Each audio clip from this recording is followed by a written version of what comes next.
अस्सलाम वालेकुम, मैं फलक ब्यूटी आइकन से फ़लक आज आपके लिए एक नई प्रोडक्ट लेके आई हूँ, Chughtai hair oil and hair Chughtai shampoo, जिसके रिज़ल्ट बहुत ही कमाल के हैं, जो कि मैं पर्सनली ख़ुद भी यूज़ कर रही हूँ। और मैंने सोचा क्यों ना आप लोगों के साथ भी इसको शेयर किया जाए।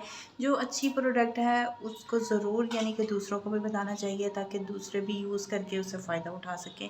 जिनके बाल बहुत थिन हैं, जिनके बाल टूटते हैं, गिरते हैं, उनके लिए बहुत ही बेनिफिट की चीज़ है। तो आप इसको यूज़ कीजिए और अपने रिव्यूज़ दीजिए।